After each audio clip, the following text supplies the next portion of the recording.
On July 16th urges increased awareness of the wide variety of species around the world.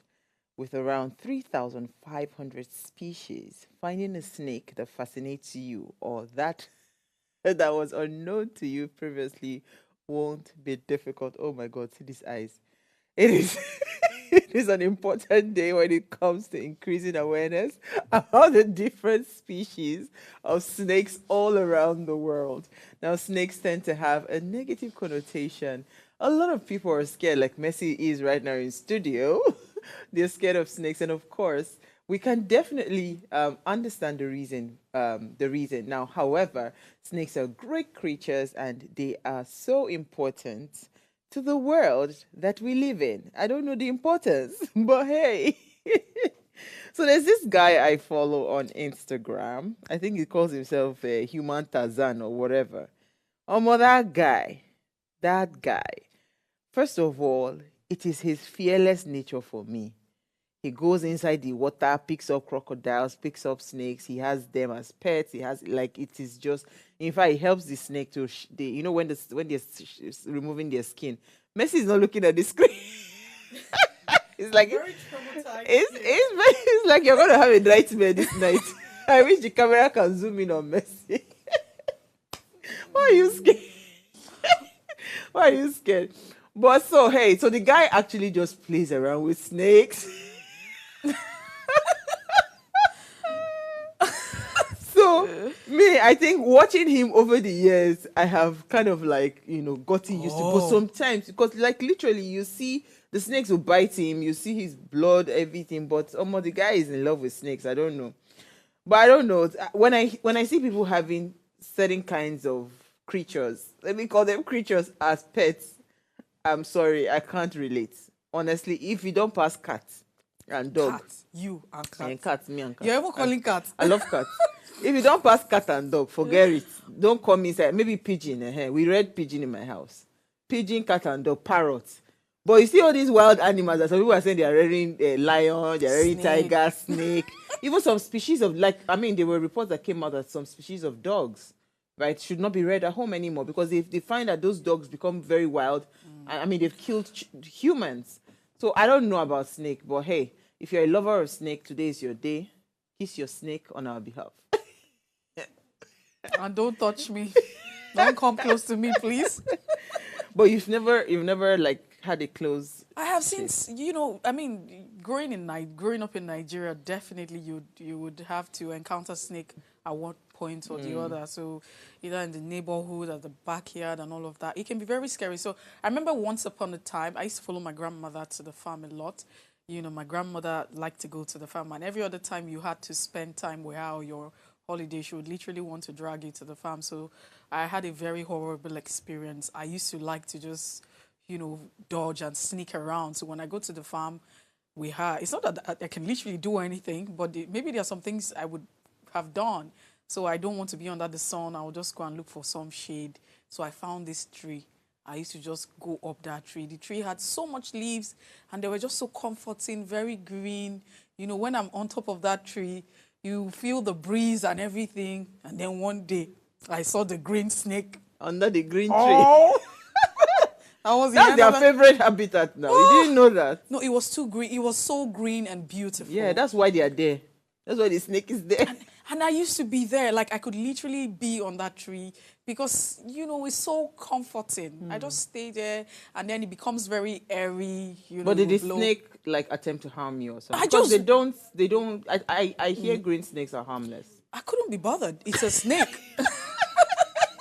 I don't want to wait to experience it. So I took off.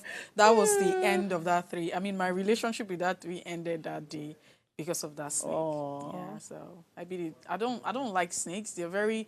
I feel some sort of way. You could see the way I'm feeling, in the studio, especially when I saw the screen. Oh, no, I'm sorry. I'm sorry, guys. Let's not do this. Don't do. I mean, stop showing her pictures.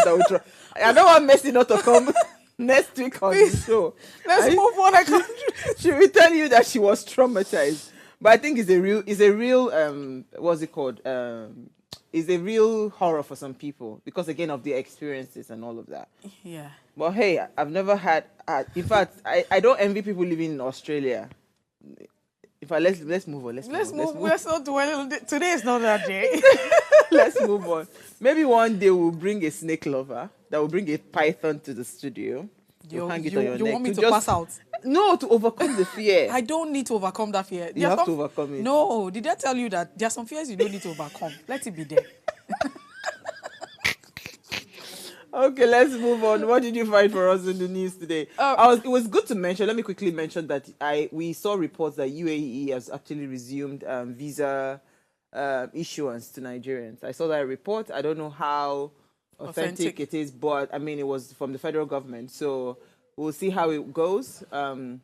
Because they've been a lot of talks and reversals, talks and reversals, but this one seems like it's authentic. So And that didn't come very cheap. I'm thinking we don't have all of the information, but I think that it should be something we should talk about because I've seen, several reactions from different quarters. I've seen that didn't come very cheap.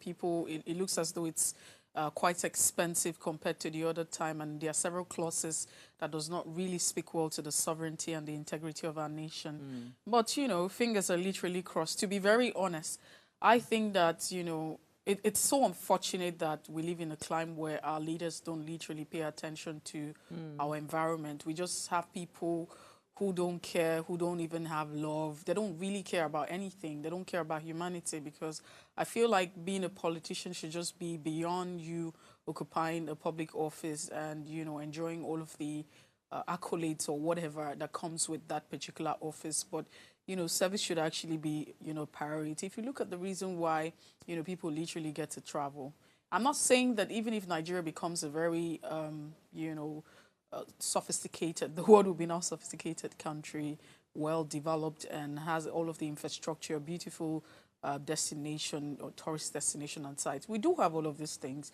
that people would still not want to travel because I feel like movement has always been part of humans' existence. We are always going to move. We have moved from, the history of mankind. And so that you can't stop people from moving. But, if you literally see the hassle and some of the challenges that Nigerians get to go through because they want to, because of the move green from one passport. green passports trying to get across. It's literally not even worth it. And so I believe that, if we sit back, especially for the fact that we have a lot of political office holders who travel and leave the shores of this country and then go to other parts of the world and see how things are done. It should have been, a motivation to say, let's have a replica. Let's have this in my state. Let's have this kind of infrastructure. So it just reduces the burden and all of that. You can imagine. Because at the end of the day, for some people, it's you find out that if you want to ask the number of persons who are living 10 out of 1 Nigeria, why are they living in greener pastures? If all 10 would not tell you they want to go for a better life. Well, so let's hope Nigerians don't abuse the privilege again when it happens, because we really did. We did a number on UAE because I saw some of those videos and I said, why? Why would you go to another man's country to do that? So that we don't have this kind of. I really enjoyed going to Dubai. It's been a beautiful experience for me. Traveling with family, traveling by myself, traveling with my mom. Dubai is a beautiful place, and every time I went to Dubai, there's always something new because these are progressive people. So it was really disheartening to hear that Nigerians were banned from it. So hopefully, yes. So let's take your story. So I came across this in the news, and I'm sure that it might not be new to you if you are in this space or outside of the space. The world is a global village now, so all of the information that we have travels, just at a click of your device or whatever it is that you're using, whichever medium you get the news. But the President of the Federal Republic of Nigeria, Bola Ahmed Tinubu, finally gets 150 billion naira Airbuses, which is actually tagged A330 presidential jets. The aircraft was spotted in France with Nigerian tail registration. That's according to Empowered News Wire. According to them, they say that the aircraft is currently in France and has been spotted at an advanced stage of preparation. That means that, it's ready for delivery. The plane has been assigned a tailed registration. So when you see that tail registration, it features the seal of the President of the Federal Republic of Nigeria. If you look closely at the picture there, it was reportedly to be ready for delivery. But this is what I'd really say. You know that this was one major thing that caused a lot of, it had a lot of outcry and criticism. people had a lot to say about this, and not necessarily because I think we talked about that also on the show here, and that's not because people want to talk, but I think that people are saying at this point in time where the economy is going through a difficult time, if you look at the cost of living, it's gone up. That's what we're talking about, inflation. You see the fact that a lot of people no longer have jobs. Things have become a little bit very difficult. Our revenue as a country is dwindling. And would it be a time for, the number one citizen of a country who literally came on board to say, hey, I want to take out a lot of people from poverty. Do you think this is a time? We're talking about the fact that we don't have enough money. So the issues that we've been grappling with, number one on the burner is the issue of the minimum wage, saying if you juxtapose the current minimum wage with the inflation rate, you can't even buy a bag of rice. A bag of rice right now is more than the minimum wage. You're talking about a bag of rice. You not even asked for maybe like a bucket of rice. You're talking about bag. So it is what I think it we're is. going to just dwell more on that. Let me quickly just mention my headline because it's going to be tied to what we're having as a conversation tonight. It says the organized private sector, they blame the worsening insecurity in the country for the food inflation, which has increased to about 40.87% in June of 2024 from 25.25% of June of 2023. So this is the data was collated for a period of a 1 year period. So the data released by the National Bureau of Statistics showed that the rise of food inflation in June 2024 represent a 15.62% point increase year on year and a 2.55% rise month on month. Now, this Bureau of Statistics report shows that the highest increases in food prices were recorded in millet, gari, guinea corn, yam, water yam, cocoa yam, groundnut oil, palm oil, catfish, and dried fish. It stated that the hike in the cost of these commodities pushed up the country's rate of inflation during the review of the month. This came as the Nigerian Association of Chambers of Commerce and industry, as well as economic experts, decried the persistent insecurity across the country. They also called for massive investment in rural infrastructure, stressing that the federal government must tackle the rising food inflation to address hunger in Nigeria. So on this note, right, we'll take a very short break. When we come back from that break, we want to have a conversation around how this inflation and how this insecurity and the food crisis, how it's impacting you as a Nigerian. It'll be lovely to hear people talk about this. Stay with us. We'll be right back.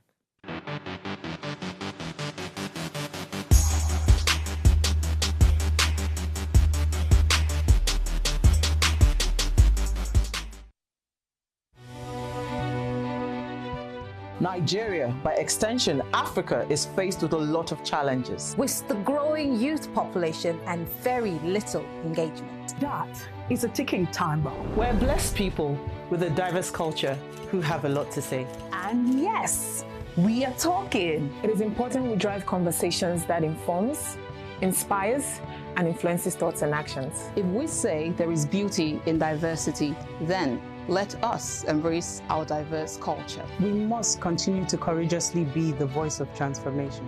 As we are the hope for the future. Yesterday's conversation shaped today. What are you saying to shape your tomorrow? We know you have a lot to say, and we are here to hear you.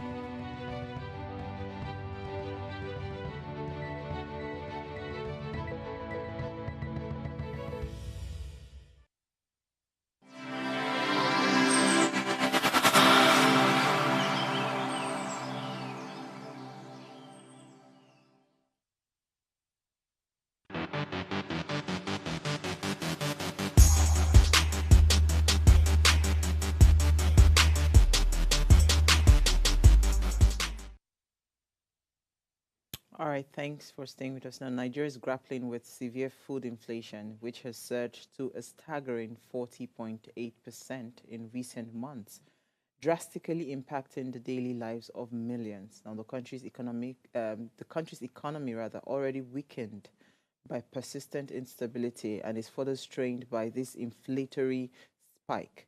Business owners and the organized private sector are sounding the alarm, attributing part of this economic strain to rampant insecurity nationwide. Now, a recent report highlights a troubling trend. Smuggled frozen poultry products from Benin Republic deemed unsafe by Nigerian customs are flooding the market. These unsafe imports exacerbate the food crisis and threatens public health as Nigeria faces a dual challenge of economic hardship and food safety risk. Now, the situation demands urgent attention and action to stabilize both the market and the nation's future. So tonight, we want to unpack the implications of these issues as we discuss how food inflation is affecting Nigerians. It would be nice to please hear what you have to say. Remember, you can join this conversation. Send us an SMS or WhatsApp to 081-803-84663. You can also call us. Our number is 07025007749. That's the number to call. All right, so Messi, I was hoping that I was not going to talk today because Diola and Uti were supposed to be here. But honestly speaking, when I saw the report about the presidential jet, because I want to go back to your story, I've said I think I've noticed a pattern with our government. They mention certain things. They let it go in the news ahead of time because it's already been done. I feel like when that conversation was raised at the National Assembly, where they were talking about the security of the presidency, I believe that was when this contract or whatever it was that was initiated. Now that we're seeing an aircraft ready, from my knowledge of aircraft purchases, it's not today they bought it. It has been bought since that time. They just only kind of like prepped the minds of Nigerians. So we had said it, we established it that day that it is not a bad thing for the government to have a presidential fleet, right? The only challenge we're having is that, you see, there's this insensitivity around certain things that we do as a country, right? We know that it is really biting hard. And you know why this is particularly painful for me, right? I'm a small business owner and I see how this is directly impacting my staff. But how many businesses can continue to say, oh, they want to increase revenue or increase salaries, and when revenues are not coming in? It is a very tough place to be.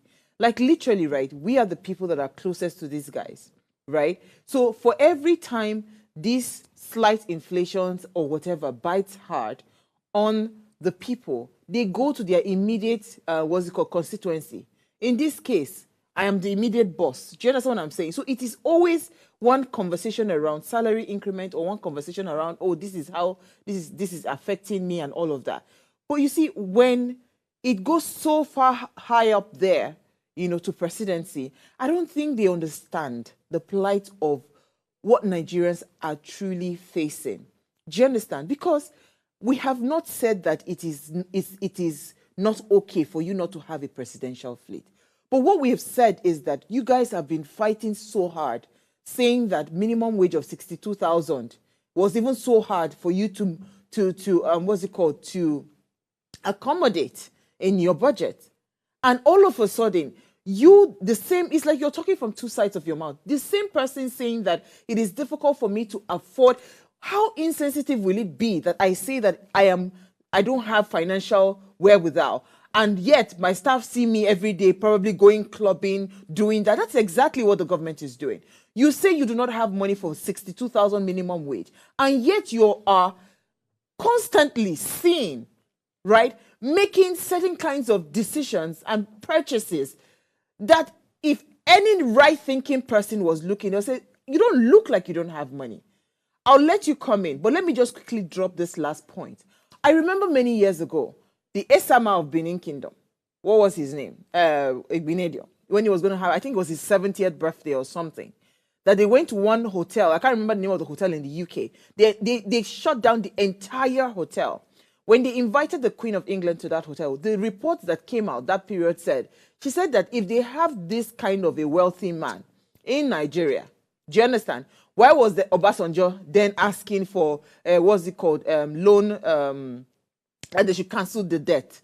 That it means that if this man, because he rented the entire building, the entire hotel, and that was it's not particularly a cheap hotel, right? The entire hotel, like they shut it down for the period where he was having his 70th birthday. And these are conversations that comes around whenever issues around Nigeria come. People cannot even find ways to be empathetic towards the average Nigerian because they feel like this continuous flaunting or show off of things, right? It does not reflect the reality of what you guys are saying to us, that you don't have food or you are having issues, right? So I am trying so hard to be calm, right? But I feel like this is the height of insensitivity. I don't even know how else to describe this. It is not okay. You know, it is really unfortunate. I mean, you can see that I'm grappling with the choice of words, not to say that, I mean, I don't have what to say, but you know, trying to look for the choice of word to describe the situation. Like you've rightly mentioned, it is not that they don't understand, it is the fact that this government has not thought about the people as a priority. We just say it. In your day-to-day dealings or activities, you see how it is that you manage your affairs, you see what it is that you channel your attention to, you see what it is that you channel your energy and your resources to. It just shows where your heart is. And for those who read the Bible and the scriptures, there's just some basic things, things that are very common. The way a person behaves, wherever you see someone channel their money towards, that's where their heart is. So it just speaks to it. It's not, you don't need any soothsayer to tell you. It just shows you the things, it shows you the heart. So we see the way this government and previous government and how political office holders actually, you know, spend resources, the scarce resource that we do not have, because resources will never be enough. And so we're saying, how do we even manage the little resources that we have, or the little resource that we have? How are we managing it? What are we prioritizing? Is it for the interest of the people? But it has always been the thing for, you know, the ruling class. I don't think that the interests of Nigerians have always been the real reason that they go out and, you know, the what's it called again? The campaign, and want to get elected to political offices or become the president or governor. I don't think that that's always the actual reason, is to serve the people. It has never been about the people. And it is high time that the people themselves understand that when these people come to you and ask you to cast your votes for them, and you know, tell you all of these lofty things, that it's important that you ask them the right questions. It's important that you continue to engage them. The conversation has even gone beyond asking the right questions. So you see what I'm saying? Let's be honest, right? Where we are right now as a country, right? I don't even think it is about asking the right questions. You know why I say so, right? I just feel like, you know, there's just a sense of insensitivity and consciencelessness. And so because I don't get it, because we've asked the right questions several times. No, we haven't. We have. I don't think we have asked the right questions. You might be asking the right questions, but we're not asking the right people. It looks as though it's a hopeless situation. It looks very bleak right now. It's very tiring. Even for us who are having this conversation on national TV or national television, can be very exhausting and very tiring, bringing you this report. But the truth is, we can't, you know, neglect the basics or the fundamentals. And that will mean that from the standpoint, I've told you that the people who are coming to, so the voters, citizens need to understand that when you have these persons come out, they say, oh, I want to become a lawmaker. I want to represent a certain constituency. Oh, I want to become a governor of a certain state. One thing you need to know that at the back of your mind is that these persons coming to talk to you to cast their vote for them are not there to represent your interests. And they have, the antecedent is here. Okay. We have seen the antecedent. And so it will mean that at that point now that they are coming, because they tell you all sorts of lofty things. We will make, you know, in 6 months, we're going to have power. There will be electricity, there will be power. In 6 months, this one will happen. All this kind of promise. We don't ask the right question. At the point where they begin to come to politics, they come to those words and they're asking, that is when we should begin to ask them. How? When? What is the plan? We need to begin to see these structures. Like, you know, when somebody's telling you something, you want to see a plan and you follow. I know that doesn't sound very realistic, but you see that that's, you know, one of the ways. But what has happened, or what is happening, is quite unfortunate. Just like we have said, and, you know, we're still saying it again, and we're sounding like a broken record, that there would have been an alternative. We see that you want to look at some other countries, what Kenya is doing. Kenya is, if you see the president of Kenya, if you listen or to what's going on, the pressure is still on. They have actually taken a break from their protests and they're still making demands. He's actually, stepping up and trying to listen to them, cutting down the excesses, reducing the cost of running governance by reducing the number of ministers. If you look at us, we are still creating more ministries and creating, more burden for the country. And we're still spending on frivolous things where there could have been an alternative. There should be an alternative. We remember literally when the president's wife was talking about, she did mention during the campaign period that, they were very wealthy. They didn't need the money of Nigerians at this point in time. So we don't literally know, is it from, the coffers of the Federation or is this from personal purse? At this point in time, the way we're spending money, the money that we do not have. And this is the reason why Labour will continue to go on strike. Now you agree with me? No, I don't. So, but you see, I've said it to you that strike is not going to work. No, whether the strike is going to work or not. It's not going to work. No, I'm just saying whether the strike works or not, this is the reason. I only told you that this is the reason why Labour will continue to go on strike. Labour will tell you to pay them 500,000, and then we would argue that it is not rational. But Labour is seeing how, your government is spending money. All right, so the impact, right, of the inflation. I don't know, when last did you buy? You want to hear my story? What was really troubling for me was when I saw that they said they were smuggling. I mean, these stories are not new because I know that smuggled poultry products. In fact, that's why I stopped eating sausages. I don't know how the last time I had a sausage, right? Because again, of some of these issues that you hear around, what's it called? The quality of the products that are being imported just because of the cost, just to bring down the cost. So they bring in all sorts of products. Now, these people that are bringing in these frozen products, right, the frozen chicken, that is already now termed, because custom is warning that this is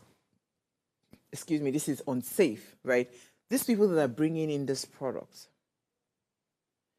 should we say that it is because of the government situation or it's just the pure evilness in our heart? Because I don't get why already we know that there is rising inflation and it is affecting the prices of things in the market. But for as long as we continue to think that we can cheat our way or kill people to get what we want, then there's a problem. I have a problem with that. I have a very big problem with that, right? You now start to bring in substandard products that can clearly kill people. Why are you sounding very surprised? Like you just got into this country or you don't exist here? Because honestly, I'm sorry that I have to laugh. You know why I'm laughing? It's the same country where we hear that, weapons are coming in. Is it not the same country that we hear that, weapon is a different thing, no, Mercy. It's not everybody that needs weapon. No, you're not. I'm answering you. It's not everybody that needs. It is not everybody that needs weapon. No, can you? Everybody needs food. No, you're not getting it. The fact that you have uncontrolled weapons coming into the country is a security threat. Who is importing these weapons? How are they coming? Illegal weapons. It's even worse than. Do you know what that means? It's heating up the polity. So it's another threat on its own. Yes, I understand that what we're consuming is poisonous, but what about the guns? It's one and the same thing. It's the same thing that we allow, the same customs that is warning. Custom is warning who? How did he get there in the first place? How did these goods pass and come in? Do you understand? How did this pass? I mean, are you and I the ones mounting the borders? No, now. The same way we have illicit drugs coming into this country, the same way we have illicit food items, the same way we have is the same way it's coming. It's still the same way. So the people who, today you and I had back-end conversation, and you said something, that it's unfortunate that the people who ought to protect our interests are the ones, destroying us. So are the people, the ones who are supposed to protect what comes into the country in terms of our borders and all of that. We know that our borders are quite porous, but we will still have some sort of security and all of that. They are compromising. So it is one and the same thing that we're saying.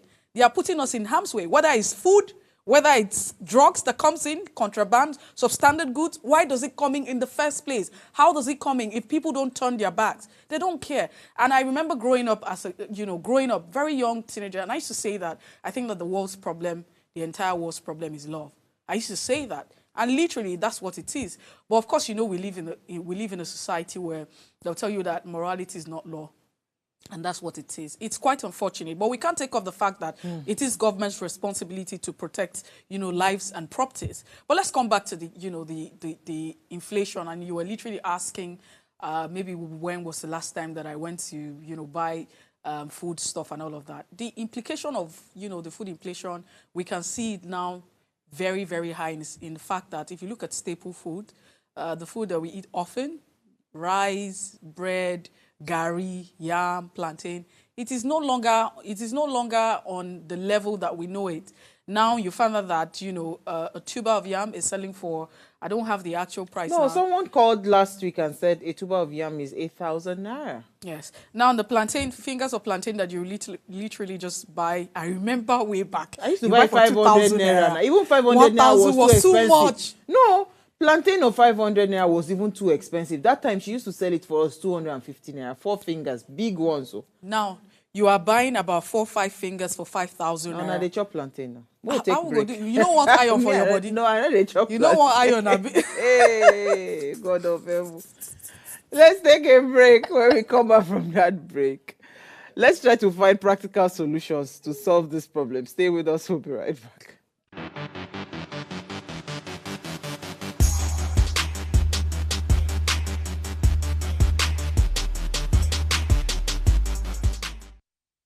What are the things that would make Nigeria an easy place to do business in? I think the first place for me where I would start is actually brand Nigeria. There's something you said about made in Nigeria products. I remember many years ago when the sort of Buy Nigerian movement started, right?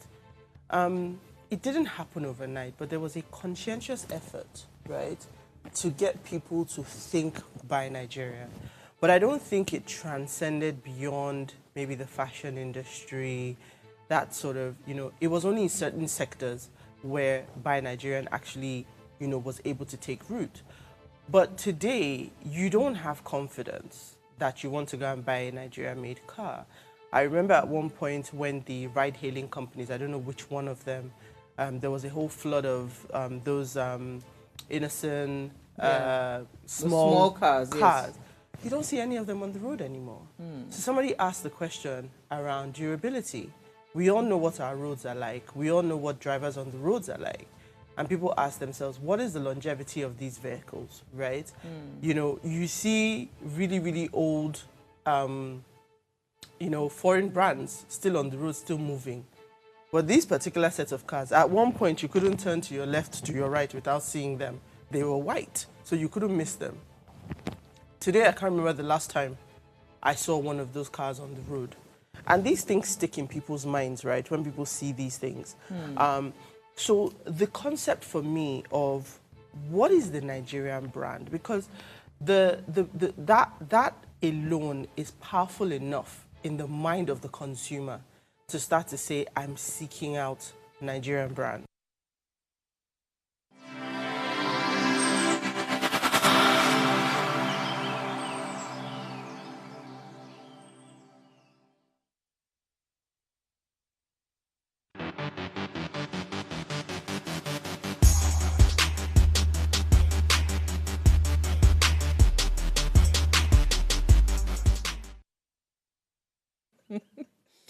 If you just tuned in, hey, it's our ladies' night out, and we're having a conversation on how food inflation is affecting Nigerians. Now, please, let's hear what you have to say. Remember, you can join this conversation.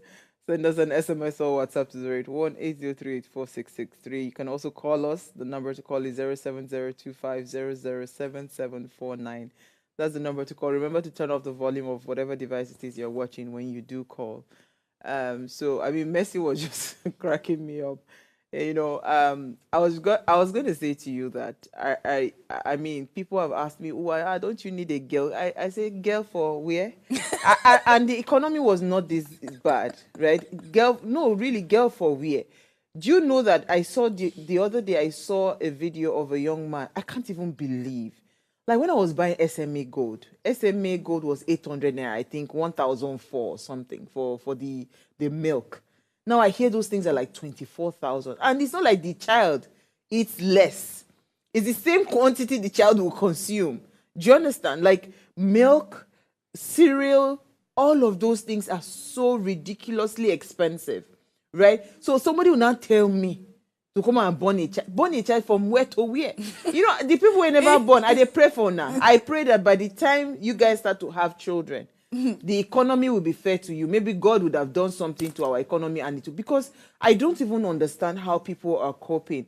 I am already here struggling and saying that, you know what, school fees, all of these things. And you know, mom, just put all of those things together and add food. This morning, I just remembered that Oga has come back from school.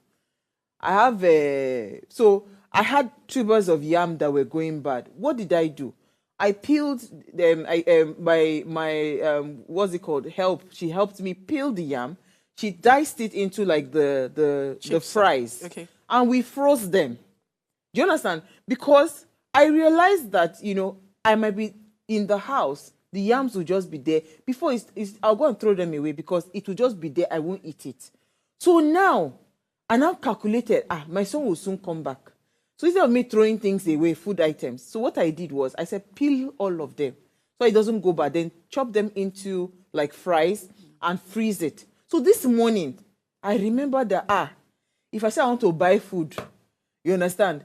There's no how I'm going to spend anything less than maybe 8,000 naira per person. Yes. To buy a decent meal that will fill him up. So what I just decided to do was, we'll come to work. Normally I leave the house like 6 a.m. or 5:30. I said, no, don't worry. We will not leave the house early. I fried the yam chips, made egg sauce. Then his dad brought corn for us. So we boiled that one by the side. That's what we've eaten. Because now I'm saying that how it's impacting is also teaching us how to be a lot more conservative with our spending. Because before you blink, like literally, if I say I want to eat 3 square meals or whatever it is, I would spend a lot of money. So now I'm very, very calculated. Right? I don't just leave like this evening now. By the time we get home, I already know that I'm making him pasta. I have all of those things. Thank God I had bought them. If I show you my freezer, I have a lot of food. And because I'm the only one in the house and I rarely eat. So now that he's home, it's easier for me to say, okay, let me whip up something and all of that and cook for him. But I really don't envy people. So what I think I want to advise people in these critical times, because we're in a very critical state, as much as possible, avoid eating out. Do you understand? If you can cook your meals. No, it's true. I had packs of vegetable soup that we made in December. Oh, no. I'm telling you, like, so I have food frozen. So I had those things made in December. Yam pottage that was made in December. But that's so what I was doing was it was cooked fresh and frozen. And it's not like I have issues with light. So what I do is I take a pack a day. So that one pack can last me like 3 meals. Like I eat it 3 times. I'm just saying that because me, I'm not a foodie person. I just eat to keep myself alive. I don't eat because my life depends on it. So the point I'm trying to make is that as we see that the situation is getting critical, because it's going to get worse, and let us not get to that point where we start to kill each other. It's true. Let us not get to the point where we start to rob each other. Yes. So I'm saying that as much as we can, let us be calculated when it comes to the things that we want to do as a people. So if you can, by all means, instead of spending that money to go and buy food outside, look for the small food items that you can buy. Cook that, because if you cook that meal, it's going to last longer. But then again, some people will come with the argument of you know the different power situation. Yeah. So the thing is, you're speaking. Don't forget that society is divided into different categories or strata. So, and that's the same thing with households. So there are different households. I mean, that's for a household that, can afford it. We're saying that low-income household, because with this food inflation, what's really going to happen is that the low-income household would be strained. The pressure would be on them, especially at a time where the minimum wage is how much again? 60,000 or 30,000 or 35,000. I don't know where we are. I don't know who's paying what at this can't feed anymore.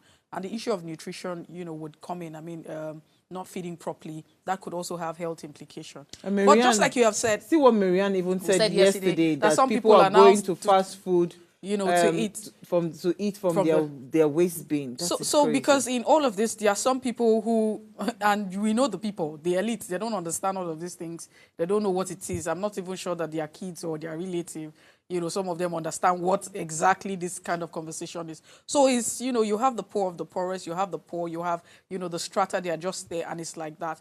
But like you rightly said, because just as we're having this, we're saying that the food inflation is on the high right now. What it means for an average Nigerian is that you're going to be spending more. Whether you're high up there or low up there, you're going to be spending more. So the money that you have now will be buying fewer goods. And then for some people who don't longer have the power to purchase, purchasing power would have literally dropped. Household, low income house earners would actually suffer the more. But just like you've rightly suggested, it's time to begin to look at alternatives. So for instance, I know that beans is not even cheaper either. So usually you used to think that rice was more expensive because the pressure was on rice. But beans is also on another level. But I think that beans can be more filling. So maybe, but that thing where literally people are very selective of what they eat. So once upon a time, So I used to be like, I don't eat this stuff. So I think that alternative, like you have said, people need to begin to look for alternative to, what you're eating. What is it? It's easier to make beans. You understand? And you can have it with rice. At least it's not bad. It has fiber. So rice and beans, carbohydrate and some fiber in your system will not, So I was and it's not even cheap. No, so what I'm saying now is I want to ask a question, Mercy, because, you mentioned this when we had this conversation last week around how the insecurity is affecting farmers, right? And from the organized private sector guys that said that, people can't go to their farms, right? So if we had, if I, I'm even tired. I'm actually very tired because it's not like these things the government is not aware. It's not like they are unaware of the situation and how insecurity has really crippled farmers. Because I don't understand how we are not intentional about solving this problem of this looming food crisis that is coming. It's inevitable. It is inevitable. Like, it is going to happen. And you know what is most painful to me as a person is the fact that Nigeria has no business with food crisis. Because if it is for every resource that is needed for us to have, evergreen, or an overflowing ban and reserve of food, Nigeria has no business with food crisis. But some other You understand? Nigeria has no business because there are some countries that don't even have half of the things that we have. They don't even have 1/4 of the things that we have in terms of resources to be able to sustain ourselves in the agricultural sector. And yet they are doing well. So I don't get why it is difficult for our government to solve these insecurity challenges. So the issues are encompassing. It's not just one. And you have some other people who would tell you that the argument of saying, okay, because there are still countries who actually import food, right? China still imports, some food that they eat. There are some countries, America still imports their country. So importation on its own entirely is not bad. But we understand where we're coming from, where we're saying that for a country where we're struggling. Because what this would do is the local markets, the local, producers, they wouldn't have the capacity. What would have rather done is try to, support as much as we can local production so that we become self-sufficient in food production. Because when we become self-sufficient, like I said the other time, that agriculture used to be the mainstay, for us as a country. Imagine that, we become self-sufficient. We won't be talking about, food crisis in Nigeria, right? We would even get to a point where we're now exporting to countries that are going through issues. You can imagine Ukraine having issues and they're still sending us grains and what have you, right? Even in crisis. So you can imagine that would have been so self-sufficient that even in crisis, even, it gets to a point that we're sharing to other countries where we can export. But the truth is what we're producing as a country is not enough for it to sustain local consumption. And that's where the issue lies. Well, what exactly is the problem? We've said that, one of the issues is the fact that insecurity is number one. Those who are farming, those who are farmers, it's not easy for them to go into their farm because of the insecurity. Now, this food insecurity would also increase the insecurity that we're already faced with, right? Because so it's just a trickle-down effect. I want to add that apart from even insecurity, we're a very selfish people. We are a very selfish people and self-centered people. You see, the problem Nigeria has is that most times people just feel like this does not affect me. And as long as it does not affect me of my household, then we are fine. And that is where our problem will continue to grow from. And that is what politicians all these people that have ill intentions towards, you know, growing this country to becoming a great country will continue to capitalize on. As long as we do not get to that point where we become selfless, Nigerians at every given opportunity will take a selfish standpoint. Because as it's not, the thing not be my business, it no concern me. That's what you hear a lot of Nigerians do, even in their actions and in their, what's it called, in their words. You know, because it is not for lack of, I've never seen a country that has so much abundance, yet we are part of the people that were having this. It is actually very shameful. Do you understand? It is very shameful. It is the most shameful thing. You can't even open your mouth to say these things. When I was growing up, right, every part of my house around me, they were all farmlands. I didn't even use to, it was so bad that I couldn't eat something that was stale. If we wanted to go and cook food, we will go and get it fresh from the farm. So what is the excuse that we're making? So it's simple at this point in time, just as we're still grappling with it. This is where we're supposed to be deploying, you know, security personnel, law enforcement. We're supposed to empower them. Let's have, you know, law enforcement and, you know, the police policing our communities, these farming communities, the transportation, you know, route and all of that, all of the protection is supposed to be going on. That's exactly what's supposed to happen. Because every state, it is so sad. It is actually not the fact that, you know, security is within the exclusive list. And then again, you have state governors tell you that, oh, we're not chief security officers, but they collect security votes, but they're not the chief security officers. It just shows you the lack of, you know, interest and concern. Because this is a time where each state governor should sit back. Everything is not about the center. It's not about the president. This is where, if you have an interest, you sit back and look at your state. I'm sure that every state has a Ministry of Agriculture. Let's see what the issues are. Let's see what the plans are. Let's see how many persons are into farming, the farming communities, what's going on. Let's deploy security and try to see, because that's how you get it. So that you have these communities safe, people can go to their farm. There are some communities that have boundary disputes, like I said. There are other issues that are also affecting, you know, farming in some communities, apart from the fact that you have headers. So boundary disputes, yes. You also have, you know, communal conflict and all of that. If all of these are resolved, you find out that, you know, people are able to go, and then you encourage them with resources and what have you. Speaking about states, right, I thought this report was worthy of mention. So the General Manager, Lagos State Coconut Development Authority, Dapo Olakunlehin, right, I think that's his name, has stated that Nigeria has, now this is the word that I do not like, the potential. Nigeria has the potential to earn over $100 billion annually from coconut production.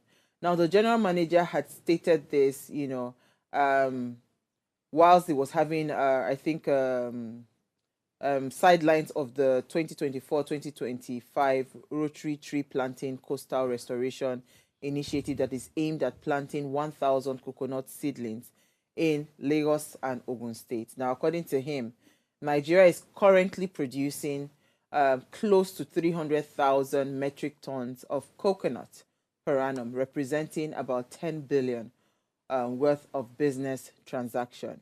So this is actually very fantastic, and I would like to see it translate across other commodities. But the point I'm trying to make with this, it's not like these guys do not understand what needs to be done, right? I keep on asking the question, why are we not getting it right? You understand? It's not like it is for lack of knowledge or lack of what to do, or you are completely, bereft of ideas. You actually know what to do. You know how it can be done. So why is it not getting done? And every time conversations around exports comes in terms of revenue generation, you hear things like potential. And I keep on saying, when will this potential convert to actual reality? I suppose all the time us hearing words like Nigeria has the potential, Nigeria has the potential, Nigeria has the potential. It is sad. If you look at the... It is very sad. If you also look at, like I said, the issues are encompassing. So you have insecurity, you have the fact that the infrastructures are nothing to write home about. Once upon a time, I was somewhere, you know, in Cross River State, there was a radio production that, you know, had the sponsorship of, you know, a certain media house that had the support of a certain media house. I think that radio production, it was a radio drama. I was part of one of the crews, and so we needed to be in a region a certain area is a reserve, so it's a gorilla. The series was to protect, you know how it is that we protect our environment. We also protect the species in this environment. And so it's the gorilla reserve in Cross River State. And so you have the gorillas in this particular community. So the storyline and the production catered around was just around that. So, I mean, that was the very first time I spent, like almost a week or thereabout in a rural community as that rural, where, when you say rural, you don't even have access to your smart devices because there's no internet connection and what have you. Eventually, I could see the stress, the people who were farmers. So in that particular community, it's called Buki.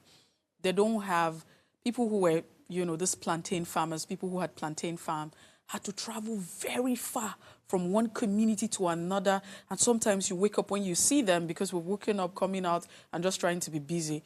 You find out that, they said they've been traveling like 4 hours, 2 hours on a bicycle in a very horrible road trying to get to the farm. You see the stress. The roads are not even accessible to bring, the goods to the center. Like maybe bring it to the local governments, you understand, out to town, because each of these villages would have a town. Not to talk about transporting the food now to, the other parts of the state. Merci. Right. So it is, the no issues words. there are no words, Let me take somebody's comment. It says, there are no words to quantify the level of hunger, hardship, and tears Nigerians are going through as regards feeding, insecurity, and other vices as the cause of where we are today. Can we take a leaf? Oga, it's not go possible from Kenyans. Stand firm and tell the government what they already know and pretend not to. I don't think so. Take the other comments, Mercy. All right, let me quickly check that out. So the other one says, good evening, my dear beautiful ladies or sisters of what are you saying, #ways. How food inflation is affecting Nigerians. God will really help us in all this, in this great country and nation, Nigeria. Sister Oor, God bless you. You just hit the nail on the head. This is the height of insensitivity. We're talking about hardship and suffering that we're going through, and this so-called government is taking, or is thinking of buying a private presidential They jet. have bought it. It's like you didn't get the memo. The jet has already is in France as we speak and is ready to, to be delivered. He said this government is so wicked, heartless, and insensitive that they just think about themselves alone. The price of food and are skyrocketing every day. Yet the government is busy buying private presidential jet. I'm not against the private presidential jet, but we must tackle the problems on ground. Gari, that used to be poor man's food, is now luxury. The government is selfish, according to my dear, beautiful sister, Owa. I agree with her.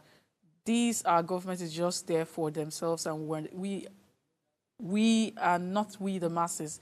Whether they bought the jet before now, our government is just wicked and inconsiderate. God bless you, beautiful ladies in the studio. My name is Danielle. Thank you, Danielle. Good evening, my dear, adorable sisters. On your topic tonight, how food inflation is affecting Nigerians. My sister, don't give yourself hypertension. For almost 60 years of my life, I don't think I've heard of time that people said was easy until the time passed. We will now start hearing yesterday was better than today.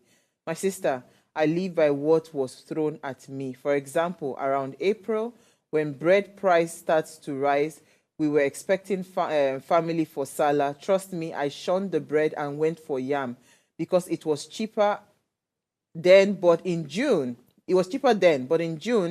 during the big Salah, yam price skyrocketed. Then that of bread, than that of bread. I happily voted for bread, applied my little knowledge of secondary school economics. I drew up a scale of preference and opportunity cost. Right now, I have pack of semo to one on one side by making a self-made one out of the mixture of corn and cassava flour. Wow. If you know the best combination, you will think you are eating poundo yam. Okay, don't give yourself hypertension or Nigerian issues. Okay, health cost is also expensive. This is from Adeniji. Okay, so I quickly take this one. This one says, honestly, I really don't understand our kind of leaders and leadership style in this country.